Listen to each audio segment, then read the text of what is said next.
Another night on University Avenue.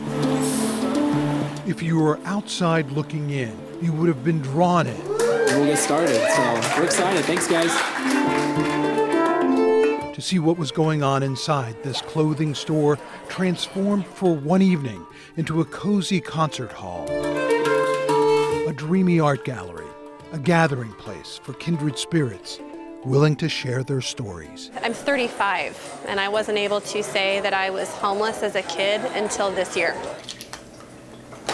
Cherise McKinney kept it to herself for all these years, aware that one day this story about her own homelessness as a kid would emerge in her work, influence her art, and touch her beyond words. You know, we lived in motels, and then we lived in cars a little bit, and I was 7 years old. It was really rough to be that kid who was so ashamed of circumstances. She explores universal themes in her daily sketches. One single emotion. Loss, love. Grief. The grief can surface suddenly, unexpectedly. Is it hard talking about it with me? Oh yeah.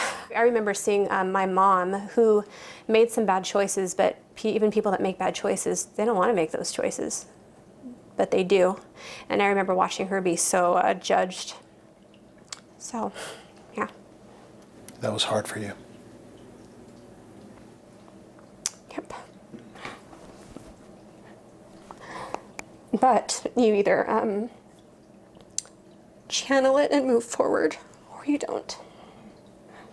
For Cherise, moving forward meant creating beauty. This. And this one is Promised Land. A series of portraits of the homeless in Seattle. Human Condition.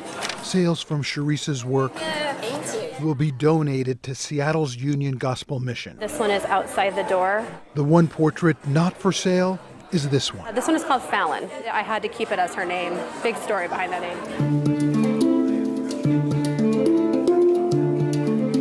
And this is her story. Just a young girl, couch surfing, homeless. It's true. Yeah, living in shelters, people's living rooms. 19-year-old Fallon has been homeless 6 years. Staircase a couple of times. One would never know looking at you. Yeah, I think you don't have to look homeless to be homeless. Fallon is willing to have her story told, her face shown. Now, these are for sale. T-shirts with Fallon front and center. Union Gospel Mission has a clothing line that humanizes our homeless neighbors, puts a face, Fallon's face this time, on homelessness. It's scary and stressful, and there's a lot of different hard parts. It's all part of the Others Like Us project, Ulu. From her home studio, Cherise created Fallon's portrait that would eventually go on those shirts. Her gift to the mission, her hope for a more compassionate world. I really feel like this is one of the best portraits that I've ever done. Cherise couldn't wait to show Fallon her portrait a few weeks ago, promising it would be hers to keep. This is amazing. After the event benefiting That's so cool. Seattle's Union Gospel Mission. To represent the Others Like Us brand, and we're just excited to have y'all. I'm hoping that this illustrates the humanity piece of someone who is homeless. I think that it takes what is unknown and makes it known. Jeannie and Russ Peterson bought 6 Fallon t-shirts that first night of the sale. Those faces that you see, and they're just another face, but now you have the story with it. Ready? And Fallon's story is also this. If I had you back in my world. She's been working part-time as a barista. Fallon has dreams of working full-time as a singer. If you let me back in. Her next performance, And we're gonna get started with our first act. it's now, it's here, and Cherise and the others are waiting. I could not imagine life without music. This would be Fallon's night. Her face, her voice, It was me. her story. I want to be successful, yeah, definitely.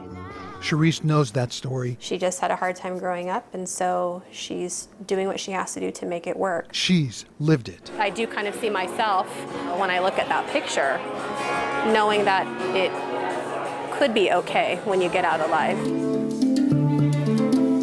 No one in the audience knew this at the time as they waited for the guest of honor. It turns out Fallon was there, feeling fragile, but she couldn't bring herself to walk through that door. She found herself on the outside looking in just before she decided to walk away. My thought is sympathy for that, and I wish I would have known that she was outside and not able to come in. I wouldn't have gone out to try to force her to come in. I would have gone out and walked her to where she wanted to go. And that, too, is part of the story. That as much as we want them, If you let me back in, storybook endings are often hard to find. never let you go again. Hey, baby. I wish I could have written one right now. That is the reality of being homeless, It's life. because it's hard. John Sharifi, King 5 News.